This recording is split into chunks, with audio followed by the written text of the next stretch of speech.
अस्सलाम वालेकुम, welcome to नई सोच।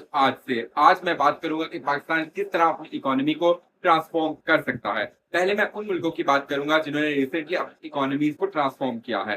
इन मुल्कों में शामिल हैं चाइना, सिंगापुर, ताइवान, मलेशिया वगैरह। और हमारे नेबर्स में इंडिया और बांग्लादेश ने भी अपनी इकोनॉमी को काफी हद तक ट्रांसफॉर्म कर लिया है। उनकी इकोनॉमी में काफी हद तक बेहतरी आ चुकी है, उनका पर कैपिटा इनकम और जीडीपी बढ़ी है, जबकि पाकिस्तान की इकोनॉमी काफी अरसे से स्टैग्नेंट है, रुकी हुई है।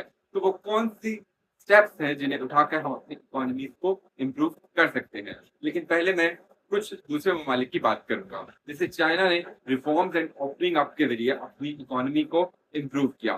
चाइना का एक मसला ये था कि वो दुनिया से, ग्लोबल वर्ल्ड से एक तरह से कटा हुआ था। चाइना ने अपने आप को दुनिया के लिए ओपन अप किया, लेकिन साथ ही रिफॉर्म्स भी लेकर आया। पाकिस्तान उस तरह दुनिया से कटा हुआ तो नहीं है, लेकिन पाकिस्तान तकरीबन खित्ते में एक तरह से जरूर कटा हुआ है। जनूबी एशिया में जो मसाइल चल रहे हैं इंडिया के साथ, उसकी वजह से पाकिस्तान को काफी मसाइल का सामना करना पड़ रहा है। ईरान पर भी अमेरिका की पाबंदियों की वजह से पाकिस्तान को काफी मुश्किलात का सामना करना पड़ा। तो पाकिस्तान अपने रीजन में तो बाउंड है, लेकिन दुनिया में उस तरह से क्लोज नहीं है जिस तरह चाइना की इकोनॉमी थी। चाइना के सीपैक ने पाकिस्तान को भी हेल्प किया है कि वो अपने नॉर्दर्न एरिया में इंफ्रास्ट्रक्चर डेवलप करे, चाइना के साथ और सेंट्रल एशियन कंट्रीज के साथ ट्रेड को बढ़ा सके।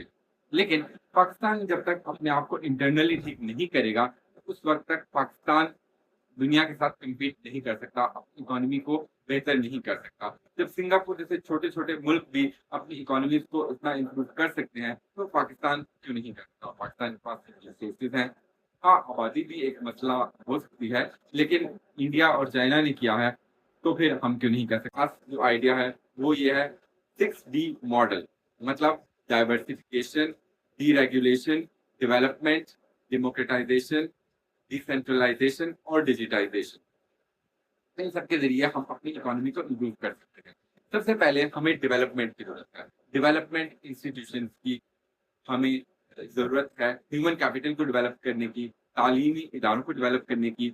इकोनॉमी तो पहले ही छोटी है और उसके अंदर एजुकेशन के लिए बहुत कम बजट रखा जाता है। और फिर जो लोग एजुकेटेड हैं वो यहाँ से जा रहे हैं, तो ब्रेन ड्रेन का मसला है, उसे भी हमें रिवर्स करने की जरूरत है। लेकिन हमें अपने इंस्टीट्यूशन को डेवलप करने की जरूरत है, वर्ल्ड क्लास इंस्टीट्यूशन को डेवलप करने की जरूरत है। जो एग्जिस्टिंग इंस्टीट्यूशन हैं उनकी जो एग्जिस्टिंग इंस्टीट्यूशन हैं उनकी कैपेबिलिटीज को इम्प्रूव करने की जरूरत है। उसके बाद जो हमें सबसे ज्यादा जरूरत है, वो जरूरत है डिसेंट्रलाइजेशन।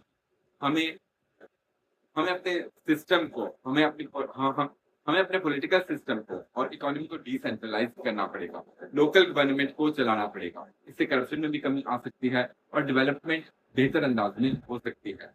चाइना ने छोटे छोटे विलेजेस के जरिए अपनी इकोनॉमी को इम्प्रूव किया। हर विलेज को एक टास्क दिया कि आपके पास आपकी ये स्ट्रेंथ है, तो आप ये डेवलप करें या ये फसल ग्रो करें।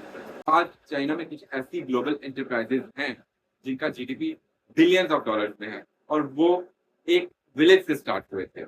तो हमें इकोनॉमी को डिसेंट्रलाइज करने की जरूरत है। इकोनॉमी और पॉलिटिक्स दोनों को डिसेंट्रलाइज करने की जरूरत है। लोकल गवर्नमेंट को स्ट्रॉन्ग करने की जरूरत है। इससे करप्शन में भी कमी आएगी, क्योंकि लोग अपने लोकल नुमाइंदों को ज्यादा चाहते हैं। तो इसलिए हमें डिसेंट्रलाइजेशन करने की बहुत ज्यादा। उसके बाद हमें डीरेगुलेशन की जरूरत है।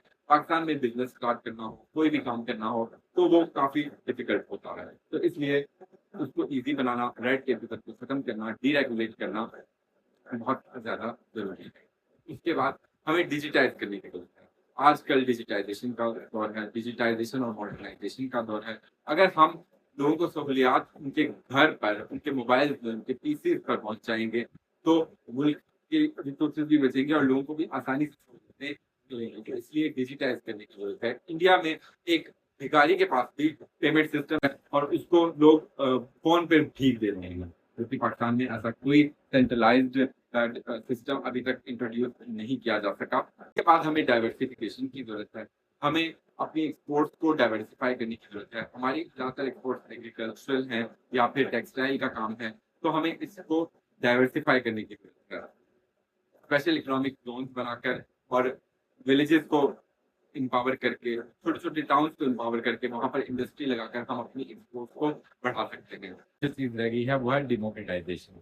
हमें अपने सिस्टम को डेमोक्रेटाइज़ करने की ज़रूरत है, फ्रीडम ऑफ एक्सप्रेशन की ज़रूरत है, मीडिया की आज़ादी की ज़रूरत है, इसके अलावा जुडिशरी की इंडिपेंडेंस की ज़रूरत है, फ्री एंड फेयर इलेक्शन की ज़रूरत है। एक आम आदमी, एक पढ़ा-लिखा आदमी इस सिस्टम में ऊपर नहीं आ सकता और जब हम डिसेंट्रलाइज़ करेंगे सिस्टम को, तो ज़्यादा से ज़्यादा लोगों को पार्टिसिपेट करने का मौका मिलेगा। इससे हमारा सिस्टम डेमोक्रेटाइज़ होगा। तो अगर हम ये 6T मॉडल पर अमल दरामद करें, तो हम अपनी इकोनॉमी को ट्रांसफ़ॉर्म कर सकते हैं।